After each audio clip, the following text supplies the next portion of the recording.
Niining panahon nga ang putling ebanghelyo gihagit sa mga hiwi nga pagtulunan. Kinahanglan mubarog ang mga tinunan ni Kristo sa pagpakigbisog sa paglaban sa pagtuo nga makausa ug alang sa tanang panahon gihatag sa Dios ngadto sa iyang katawhan. Maoy hinungdan nga namugna kining tulumanon ang putling ebanghelyo. 30 minutos nga pagsabwag sa tinuod nga ebanghelyo kauban ni Pastor Jeremias Hangad. Ang putling ebanghelyo tulumanon nga gihatod kaninyo sa Unidos Community Bible Fellowship sa Unidos Plaridel, Misamis Occidental. Ang putling ebanghelyo, ang putling ebanghelyo, ang putling ebanghelyo.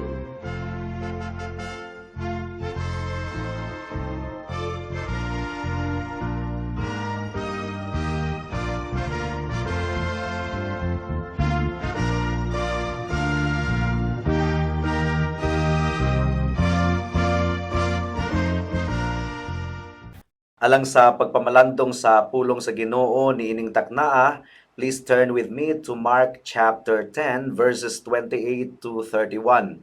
Apan sa dili pa, once again, akong gipaabot ang akong pagpanimbaya sa akong 93 years old nga lolo nga si Isabelo Lauri Sr. Mark chapter 10 verse 28 to 31. Ang giingon dinhi, unya misulti si Pedro, nasayod ka nga gibiyaan namo ang tanan ug misunod kami kanimo. Miingon si Jesus kanila, sultihan ko kamo nga ang mubiya sa iyang panimalay o mga igsuon o inahan o amahan o mga anak o mga uma tungod kanako ug tungod sa maayong balita makadawat og labi pang daghan niining kinabuhia. Makadawat siya ginatos ka mga balay, mga igsuon, mga inahan, mga anak ug mga uma bisan tuod og lutuson siya. Ug sa umaabot nga panahon, makadawat siya sa kinabuhing dayon, apan daghan sa nahiuna karon maulahi ug daghan sa naulahi nga karon mahiuna. May the Lord bless the proclamation of His word today. Sa verse 17, mga kaigsuunan sa Mark chapter 6, gisugdan nato ang sugilanon mahitungod sa usa ka dato ug batan-on nga pangulo. Tanang gihisgutan dinhi sa verse 31 nagabase sa konteksto sa istorya ni adtong or sugilanon ni adtong batan-on nga dato nga pangulo. Sa verse 21 gisugo ni Kristo kadtong batan-una nga biyaan niya ang tanan, talikdan niya ang tanang mga Dios sa iyang kasing-kasing, mga idols of his heart aron mosunod kaniya. Mo kini ang tubag sa ebanghelyo nga gisugo sa atong Ginoong Hesukristo sa matag usa kanato. Maghinulsol kita, ang but pasabot sa paghinulsol, talikdan ang sala ug musunod kang Kristo. Kung kita musunod kang Kristo, ang but ipasabot ni ana, giila nato siya ingon nga atong Dios ug manluluwas.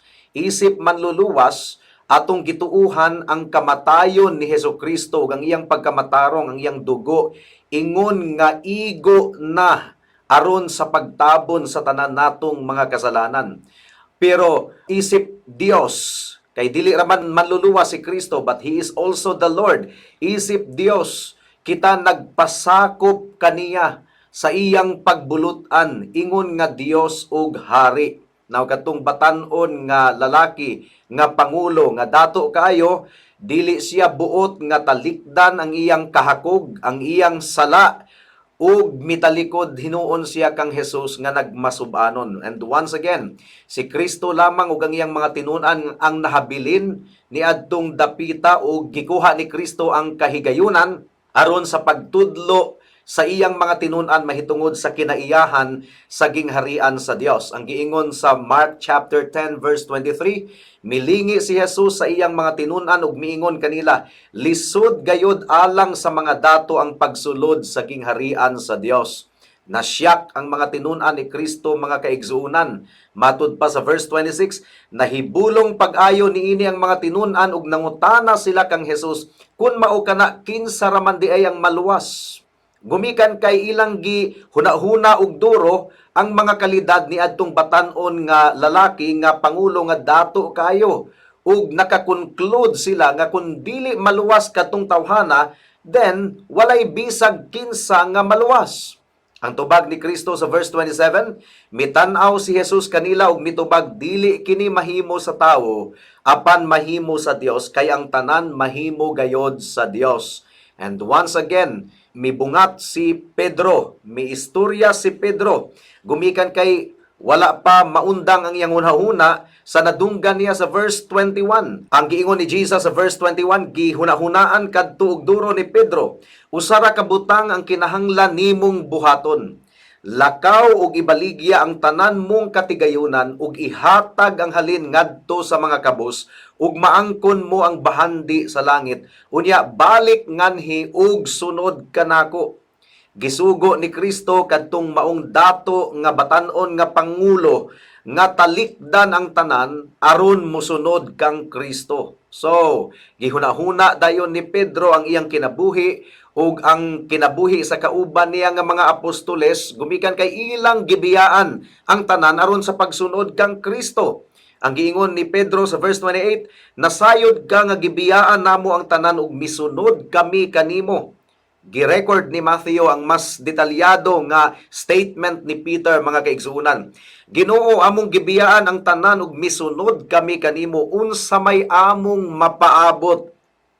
So buot masayra ni Pedro, mga kaigsuunan, kung unsa ang ganti nga ilang mapaabot, gumikan kay gitalikdan nila ang tanan ug misunod sila kang Jesus.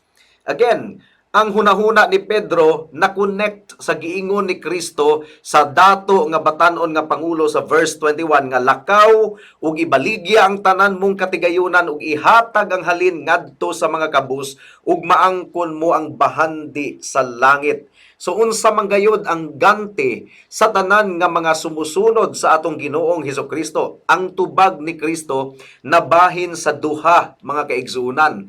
Ang ganti nato duha ka matang. Ganti niining kalibutana, niining kinabuhia, o ganti sa umaabot sa pikas nga kinabuhi sa eternidad. Ang giingon diri sa verse 30, makadawat og labi pang daghan niining kinabuhia. So dunay ganti niining kinabuhia. Unsa man? Makadawat siya ginatos ka mga balay, mga igsuon, mga inahan, mga anak, ug mga uma, bisan tuod og lutuson siya. Ug sa umaabot. So ang ganti nabahin sa duha, niining kinabuhia ug sa umaabot nga panahon, makadawat siya sa kinabuhing dayon. Now, niadtong miaging simana, mga kaigsunan, didto kita nag-focus sa unang matang niining kinabuhia. Adunay ganti nga atong madawat niining kinabuhia ug atong gipasabot nga dili literal. Wala nagtudlo si Kristo nga madato ang tanan niyang mga tinunan. That's not what it means. So mahimong balikan nato ang mensahe ni adtong miaging simana, mga kaigsunan. Ang atong ganti nga madawat niining kinabuhia mas labaw pa kaysa tanan natong gitalikdan. 100-fold ang kapuli sa tanan natong gitalikdan kung musunod kita kang Kristo.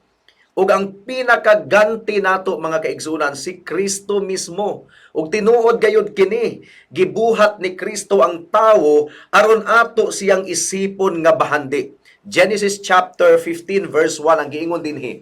Human niini nakakita si Abram og pananawon ug nadungog niya ang Ginoo nga miingon kaniya, ayaw kahadlok Abram, ako ang imong panalipod, hatagan ko ikaw dako kaayong ganti. Now, si Kristo ang pinakadakong bahandi, pinakadakong ganti nga atong nadawat.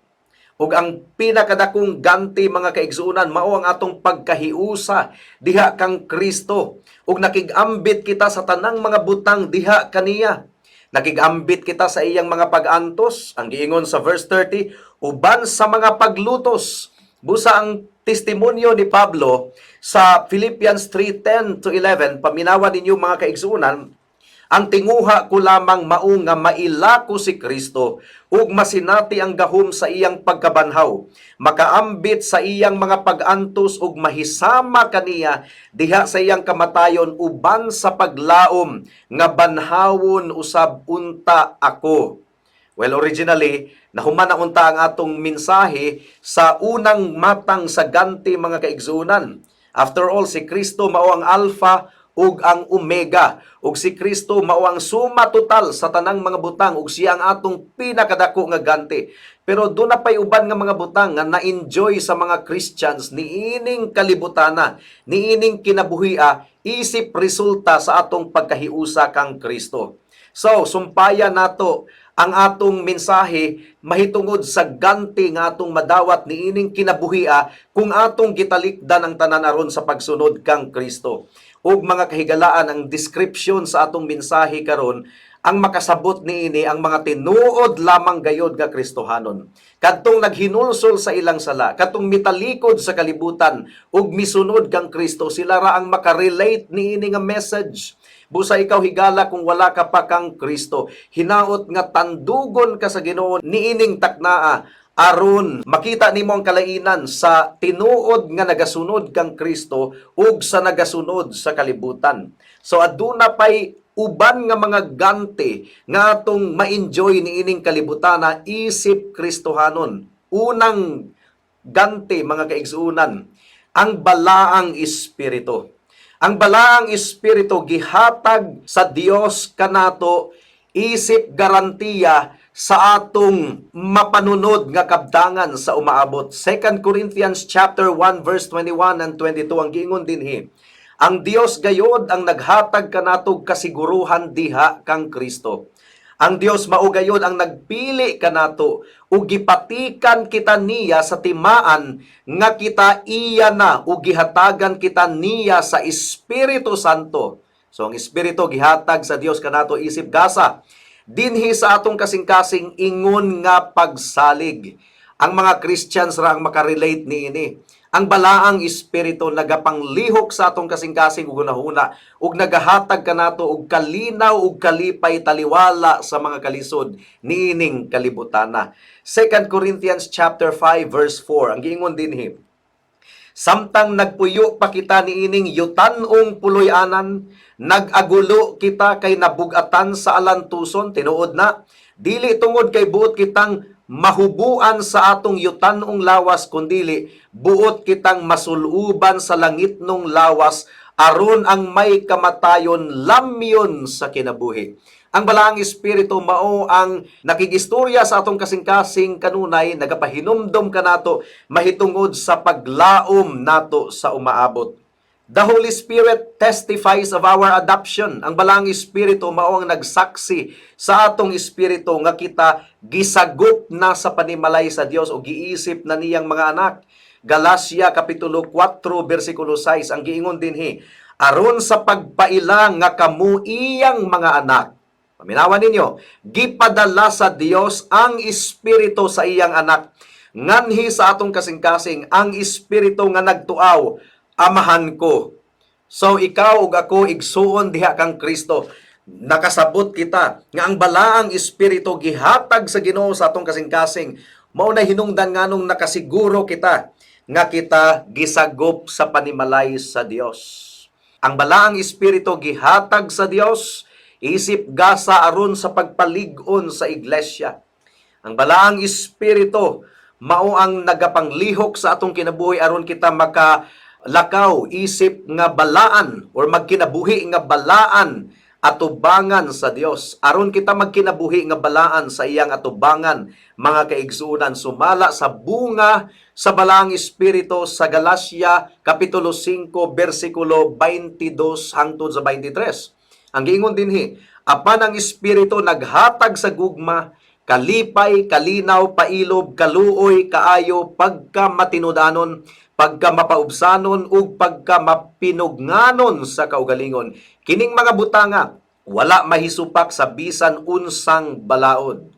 So ang balaang espiritu, in other words, mao ang nagapreserbar kanato ug nagasustinar kanato niining kinabuhia.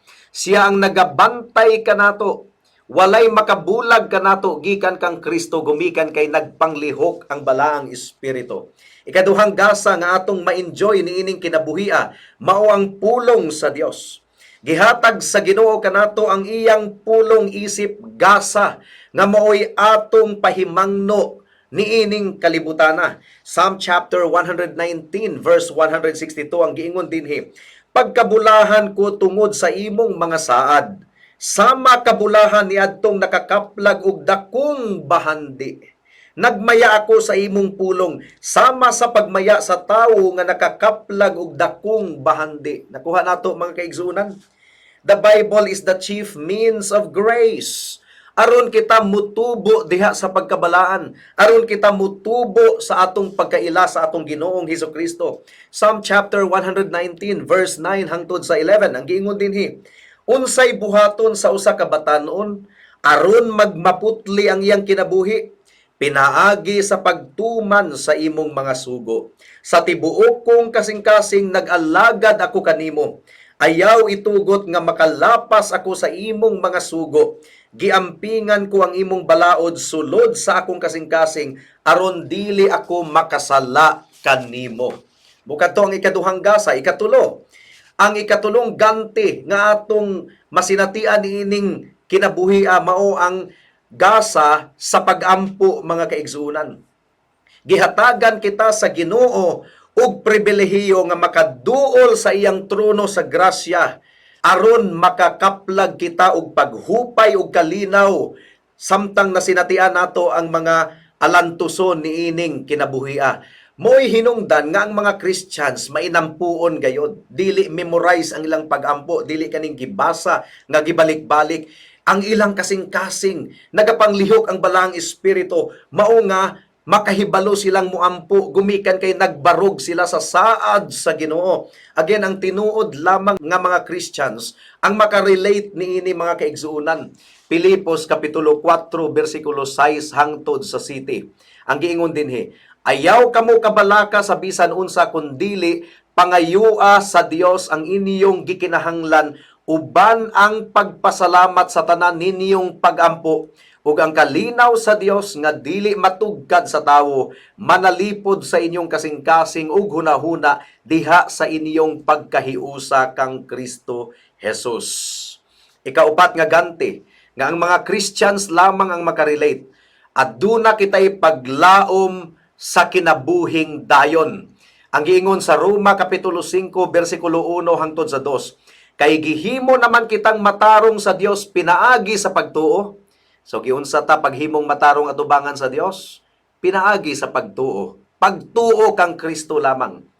May panagdait na kita uban sa Dios pinaagi sa atong Ginoong Hesukristo.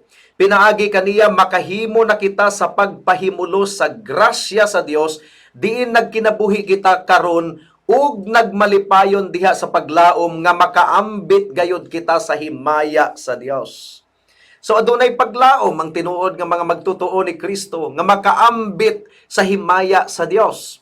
Romans chapter 15 verse 13 ang giingon dinhi, ang Dios nga tinubdan sa paglaom magpuno unta kaninyo sa tanang kalipay ug pakigdait pinaagi sa inyong pagtuo kaniya aron magpadayon pagtubo ang inyong paglaom pinaagi sa gahom sa Espiritu Santo. So adunay kalinaw ug adunay contentment sa usa ka Kristohanon hangtod sa iyang kamatayon mga kaigsuunan. Unang Korinto 15:58 ang giingon dinhi, busa mga minahal kong kaigsuunan, tindog kamo nga lig-on og dili matarog. Pagkugi kamo kanunay sa inyong pag-alagad sa Ginoo kay nasayod kamo nga ang inyong pag-alagad dili gayod makawang. Praise God mga kaigsuunan. Ang giingon ni William Gurnall, ang kinabuhi daw usa ka higayon sa pagtrabaho ug ang kamatayon mao ang pagdawat sa ganti sa atong mga gipangabudlayan niining kalibutana.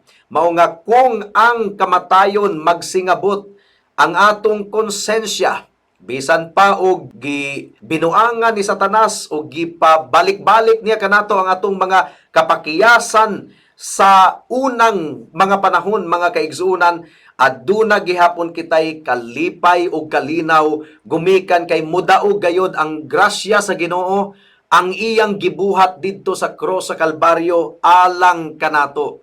Adunay kasiguruhan nga ang gisugdan sa Ginoo kanato nga maayong buhat pagatapuson niya kini hangtod sa pagbalik ni Kristo. So sa takna sa atong kamatayon, dili kita mutanaw sa atong gibuhat ug sa atong accomplishment, mutanaw kita sa gibuhat ni Kristo tungod ug alang sa mga makasasala nga susama nimo ug susama kanako, ug atuan ni adto ang atong paglaom. Ikalima nga ganti nga ma-enjoy nato ni ining kinabuhia. Samtang nagpaabot kita sa ikaduhang matang sa ganti ang kinabuhing dayon, mao kining mahimayaon nga panimalay, a glorious family. Gihatagan kita sa Ginoo og panimalay, ang panimalay sa Dios. Mark chapter 10 verse 29 to 30, mo kini ang giingon ni Kristo, miingon si Jesus kanila, sultihan ko kamo nga ang mobiya sa iyang panimalay o mga igsuon, o inahan o amahan o mga anak, o mga uma tungod kanako ug tungod sa maayong balita, makadawat og labi pang daghan niining kinabuhia. Makadawat siya ginatus ka mga balay, mga igsuon, mga inahan, mga anak ug mga uma, bisan tuod og lutuson siya. Ug sa umaabot nga panahon makadawat siya sa kinabuhing dayon. Dili kini literal. Daghang mga kulto nga nagsulti niini nga ibaligya daw ang tanan. That's not literal. Ang buti pasabot niini nga kung kining mga butanga mahimong babag sa atong pagsunod sa Ginoo, andam kitang mutalikod kanila kay atong gipili ang Ginoo. Dili bot pasabot mga kaigsuunan nga necessary gayod nga talikda nato ang atong ginikanan aron kita mahimong Kristohanon. Unsa man ang mga Kristohanon? Dili day mutahod sa mga ginikanan. Sipyat nga interpretation sa Bible mga kaigsuunan. Mao nga magbantay kita sa mga nakasinati og paglutos gikan sa ilang pamilya gumikan kay nahimo silang Kristohanon, adunay gipuli ang Ginoo kanila. Mas daghang mga kaigsuunan diha kang Kristo. Mas dako pa nga panimalay. 1 Corinthians chapter 12 verse 26 to 27. Kung ang usa ka bahin sa lawas magantos, ang ubang bahin magantos usab. Kung daygon ang usa ka bahin, ang tanang bahin makaambit sa kalipay. Busa kamong tanan lawas ni Kristo ug ang usag-usa bahin niini. Tinuod gyud na sa sulod sa iglesia. Magtinabangay ang mga kaigsuunan. Nakita nato kini nga in action dinhi sa Salitran Covenant Bible Church, mga kaigsuunan, sa grasya sa Ginoo nagtinabangay. So, dako nga panimalay sa Dios. Increase in family. Philippians chapter 4 verse 1. Busa mga minahal og hinandom kung kaigsuunan. Grabe no? Dunagay tamis kaayo nga pakigdait. Kalipay og garbo ko paglig-on kamo diha sa Ginoo. Ang katapusang ganti nga atong masinatian ining kinabuhi mao ang ganti sa pagkakontento. Ang tao nga dili makontento wa ginay kalinaw. Walay kalinaw. Pero ang tanang mga katawhan sa Ginoo, bisag unsa ang ilang kahimtang, magpasalamat sila sa Dios. Adunay kalipay ug kalinaw. Contentment goes beyond this world. Colossians chapter 3 verse 1 to 4. Sanglit gibanhaw naman kamo uban ni Kristo, tinguhaa ang mga butang nga atua sa langit diin naglingkod si Kristo sa iyang trono sa tuo sa Dios. Huna-huna ang mga butang langit nun. Dili ang yutan-on kay namatay na kamo ug ang inyong kinabuhi natago uban ni Kristo diha sa Dios. Ang matuod ninyong kinabuhi mao si Kristo ug inigpakita niya makita usab kamo uban kaniya ug moambit sa iyang himaya. Grabe no, kontento niining kalibutana. Philippians chapter 4 verse 11 to 13. Wala ako magpasabot nga nakulangan ako sa akong mga gikinahanglan kay nakatunan ko ang pagkatagbaw sa bisan unsay ania kanako. Nasinati ko ang pagpuyo diha sa kawadon ug sa kahamugaway. Nakatunan ko ang mga pagatubang sa bisan unsang kahimtang sa kinabuhi, sa kakusog ug sa kagutom ug sa kahamugaway ug sa kawadon. May kalig-on ako sa pagsagubang sa tanan tungod sa gahom nga gihatag kanako ni Kristo. Nakuha nato mga kaigsuunan, ug ang katapusang ganti nga atong masinatian ni ining kalibutana mao ang galamiton kita or mahimo kitang galamiton diha sa parasan sa atong Ginoo. Matthew chapter 25 verse 21. Miingon ang iyang agalon, maayo, buutan ka og matinumanon nga sulugoon, kay kasaligan ka man sa jutay, pialan ko ikaw sa daghan. Dali, sulod nga ri og ambit sa akong kalipay. 1 Timothy chapter 3 verse 13. Ug katong maayo sa ilang pag-alagad makaangkon og dungog ug makahimo sa pagsulti nga maisugon mahitungod sa ilang pagtuo kang Kristo. Kining mga wonderful blessings nga atong gihisgutan, dili kini masinatian sa mga wala kang Kristo. Sa mga wala nakaila sa atong Ginoo, this is something that only true believers in the Lord Jesus Christ can relate. The blessing of the Holy Spirit, the blessing of the Word of God, mga kaigsunan, ang panalangin sa paglaom sa kinabuhing dayon, ang panalangin sa panimalay sa Dios, family of God, ang panalangin sa pagkakontento ug ang panalangin nga nahimo kitang galamiton diha sa parasan sa atong Ginoo. Dili kini nato ikabaylo bisag unsang kabtangan ining kalimutana. Ug nasayod kita nga ang salapi dili gayud makahatag og katagbawan, gumikan kay daghang mga dato nga nagpakamatay. Daghang mga dato nga anaan na kanila ang tanan pero walay kalinaw. Walay kalinaw mga kaigsunan. Unsaon pagkabaton og kalinaw nga si Kristo na mismo ang nag-ingon or ang Biblia na mismo ang nag-ingon. There is no peace, says the Lord, for the wicked. Walay kalinaw, nag-ingon ang Dios alang sa mga dautan. Ang tinuod nga kalinaw, mao nga nasayod ikaw nga ang imong sala gipapas atubangan sa Dios ug gihimo ikaw nga matarong. Dili kini mahitabo pinagi sa imong maayong buhat. Tungod kay ang imong maayong buhat, hugawng panaptong dinugaan lamang atubangan sa Dios. Dili ka mahimong matarong atubangan sa Dios pinagi sa imong pagpaningkamot, makasasala ikaw.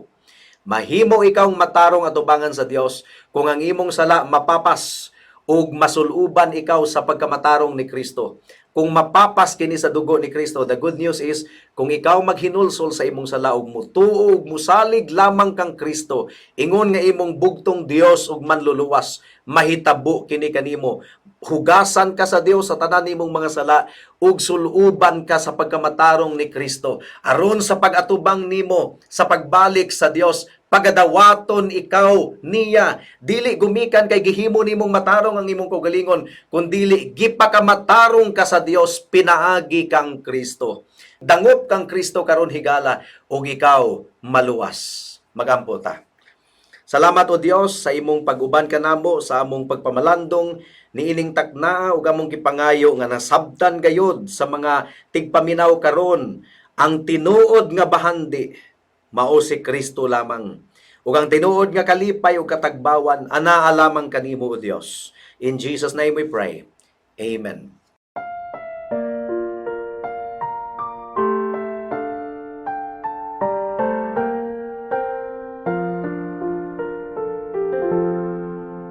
In the bulb there is a flower, in the seed an apple tree, in cocoons a hidden promise, butterflies will soon be free.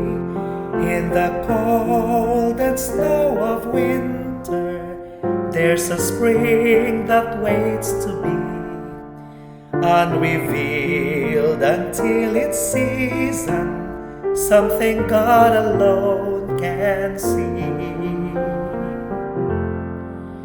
There's a song in every silence, seeking word and melody.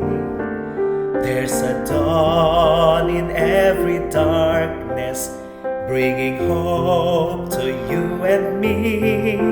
From the past will come the future, what it holds a mystery, unrevealed until its season, something God alone can see. In our end is our beginning, in our time infinity. In our doubt there is believing, in our life eternity. In our death our resurrection, at the last of victory. Unrevealed until its season, something God alone can see.